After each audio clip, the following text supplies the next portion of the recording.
L'Estrie a évité le pire avec les précipitations en fin de semaine. Aucune inondation n'a été rapportée sur le territoire, mais à Magog, les niveaux d'eau élevés nécessitent tout de même certaines actions. Le seuil de surveillance, je vous dirais, c'est 208,20. Et actuellement, on est à 208. Hier, on était à 208,13. Le niveau du lac s'est stabilisé en fin de journée hier. Je vous dirais qu'il a amorcé tranquillement depuis cette nuit une légère diminution. Comme le niveau du lac Memphremagog approche le seuil des inondations mineures, les vannes du barrage Memphremagog sont ouvertes davantage, mais ça entraîne un fort débit dans la rivière Magog. Par contre, il faut comprendre que cet exercice-là, il est très complexe. Pourquoi la rivière Magog est le seul endroit où on peut vider le lac et on ne peut pas le vider trop vite. Oui, il y a des bateaux, oui, il y a des quais, mais la rivière ne fournit pas. Sur le lac Memphremagog, tout est encore possible. Il n'y a aucun problème à ce niveau-là. On ne peut juste pas emprunter le bras de rivière. Les deux marinas en aval et en amont du pont sont fermés, sont avisés. Les bateaux ne peuvent pas circuler par mesure de sécurité. Le courant est trop rapide. Puis, elle n'a pas le droit de sortir, puis trop à risque aussi. Là, parce que, comme ici, on passe pas en dessous, nous autres, la gang ici. Fait que c'est sûr, t'arraches tout. Là. On reste à quai. Ouais. Moins 2 sur le gaz. Oh, c'est comme moins cher. Pour vous donner une idée, on autorise la navigation à 70 mètres cubes seconde et actuellement, on est autour entre 115 et 117 mètres cubes seconde. C'est pourquoi il est interdit de naviguer sur la rivière Magog. La rampe de mise à l'eau de la rue Attelé est d'ailleurs fermée pour une durée indéterminée. Est-ce que vous avez l'impression que ça arrive de plus en plus souvent, des niveaux d'eau élevés? Oui, absolument. Là. Ben, pas que ça arrive plus souvent. Je pense que c'est un petit peu une question de gestion des barrages. Puis, des fois, ils attendent peut-être un peu trop tard. Je vous dirais que c'est plus Dame Nature qui vient jouer les troubles-fêtes. Passablement de pluie à Magog, mais également aux États-Unis, au Vermont. Je vous rappelle que les principaux affluents du lac Memphremagog viennent de Newport ou les alentours de Newport, donc du Vermont. Écoutez, on se fie à Dame Nature et on évalue ça 24 heures à la fois, 24-48 heures. Là, écoutez, je ne veux pas faire de faux espoirs, mais il est très peu probable que la rampe de mise à l'eau soit ouverte pour la Saint-Jean-Baptiste. À Sherbrooke, la ville a fermé les accès publics à la rivière Magog ainsi que la plage Blanchard en raison du haut débit de la rivière et déconseille aussi les activités nautiques. À Sherbrooke, Fanny Lachance-Paquette pour Nouveau Info. C'est ce lundi que s'amorçait le chantier majeur du boulevard de Portland entre les rues Jacques-Cartier et Farwell. D'importants bouchons de circulation se sont formés au courant de la journée. Il faudra être patient puisque les travaux doivent se poursuivre jusqu'à la fin octobre. La ville de Sherbrooke encourage d'ailleurs les automobilistes à utiliser des applications de navigation pour connaître les meilleurs itinéraires de détour. Des entreprises et coopératives ambulancières demandent au tribunal d'intervenir rapidement, quelques heures avant le début de nouveaux moyens de pression de la part des paramédics membres de syndicats rattachés à la CSN. Dans la nuit de lundi à mardi, les paramédics syndiqués à la Fédération de la santé et des services sociaux, affiliés à la CSN, doivent refuser de donner des heures de disponibilité aux agences privées de placement de personnel dans tout le Québec. Dans certaines régions, ces paramédics pourront même refuser de faire des heures supplémentaires. La nouvelle stratégie québécoise de l'audiovisuel prévoit une transformation de la chaîne Télé-Québec qui sera maintenant un média axé sur les jeunes. La première ministre Christine Fréchette a dévoilé lundi sa stratégie qui prévoit une enveloppe de 609,6 millions de dollars sur 5 ans. Cette année à Grand-Mère, les célébrations de la fête nationale ne font pas l'unanimité. La présence de Test Canada parmi les commanditaires fait réagir et ravive le débat entourant le projet de l'entreprise dans la région. Je trouve que c'est un peu une méthode d'aller acheter l'approbation, la sympathie, l'acceptabilité sociale envers un projet qui est vraiment controversé. C'est une compagnie, encore là, je le rappelle, qui n'est pas encore installée. Une manœuvre promotionnelle, en fait, de leur part, là, qui n'est pas acceptable, je crois, dans un contexte comme celui-là. On ne fait pas la promotion, on a accepté leur don, tout simplement, de leur don, leur commandite, pardonnez-moi. Donc, on n'est pas impliqué dans leur projet. Donc, nous autres, c'est sûr qu'on ne mettra pas de frein à ça. Le comité Toujours Maître chez nous, qui s'oppose au projet Mauricie de Test Canada, a appelé dimanche les citoyens à boycotter les festivités et à célébrer ailleurs dans la région. Dans une publication diffusée sur les réseaux sociaux, le collectif a toutefois tenu à faire une mise au point, précisant que sa démarche ne visait pas l'organisation de l'événement. On n'attaque pas les bénévoles, on n'attaque pas les artistes, on n'attaque pas du tout ceux qui ont organisé l'événement. Ce qui est dénoncé surtout, qui est maintenu comme dénonciation, là, c'est vraiment l'attitude de subventionner quelque chose, un événement festif québécois, quand finalement l'entreprise l'entreprise n'est même pas encore établie là, sur place. Là. De leur côté, les organisateurs rappellent que la tenue d'un événement d'une telle envergure repose sur l'appui de plusieurs grands partenaires comme celui-ci. C'est venu démoraliser nos bénévoles, nos précieux bénévoles, 127 bénévoles.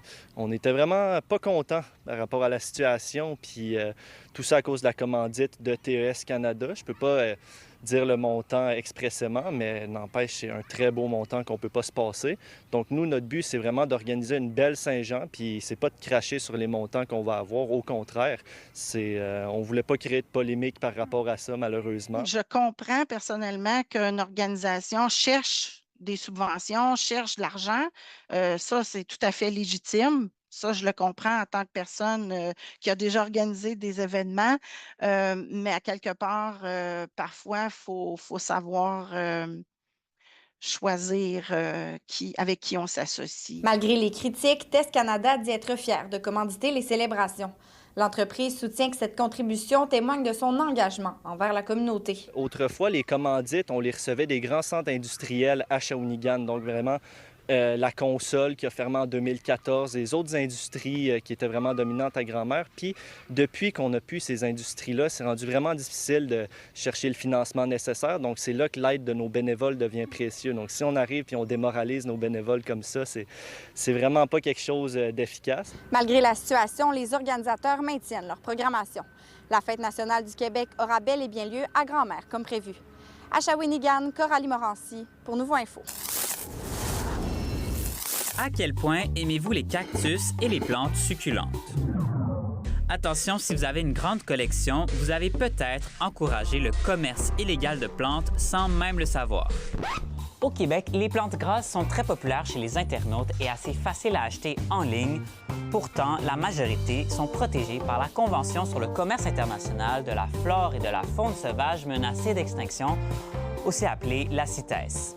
C'est des plateformes comme eBay, Etsy. Il y avait un participant qui a dit que c'était vraiment un buffet, là, genre comme tu as vraiment beaucoup de choix. Pour sa maîtrise, Léane Vincendon a parlé à une douzaine de Québécois qui ont acheté des plantes vulnérables en ligne. C'est vraiment le fait de vivre sa passion, de vivre son hobby. Et l'autre motivation est souvent très financière. Il y en a certains qui nous ont mentionné, en fait, ici, les plantes, elles sont vraiment plus chères que si, mettons, je me tournais vers un vendeur chinois. Mais il peut y avoir ces risques-là que cette demande stimule à l'autre bout de la chaîne du braconnage.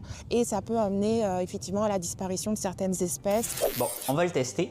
Je me mets dans la peau d'un collectionneur qui décide d'acheter des plantes en ligne alors qu'elles sont menacées d'extinction. Voyons voir combien de temps ça prend pour en trouver.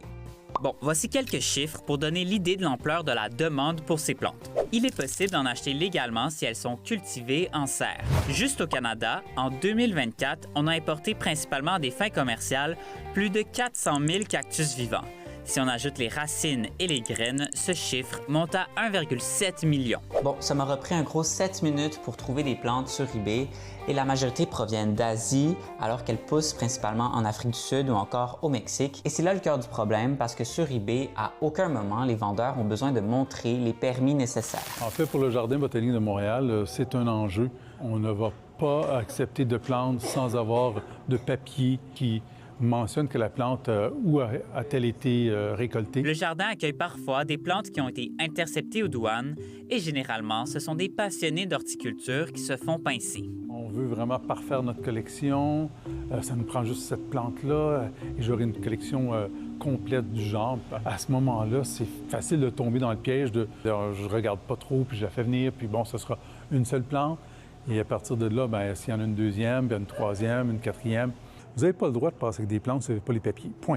Dans les 5 dernières années, il y a 655 espèces végétales protégées qui ont été saisies par des agents frontaliers au Canada et la majorité, c'était des cactus et des succulentes. Mais ça, c'est juste pour celles qui se font intercepter. Dans l'ensemble des participants qu'on a interrogés, il n'y a personne qui a reçu une amende. Et donc, à qui la faute? Aux personnes qui achètent en ligne, aux plateformes qui laissent faire les vendeurs ou encore à la facilité de faire passer des plantes aux douanes? Il n'y a pas encore de bonne réponse et même s'il y a des amendes qui peuvent aller à des centaines de milliers de dollars et même à l'incarcération, ça ne semble pas encore freiner ce commerce illégal. À Montréal, Axel Nostromacias pour Nouveau Info. Vous êtes nos yeux et nos oreilles sur le terrain. N'hésitez pas à nous écrire si quelque chose vous fait réagir ou si vous voulez nous raconter votre histoire à estrie@commercialnouveau.info.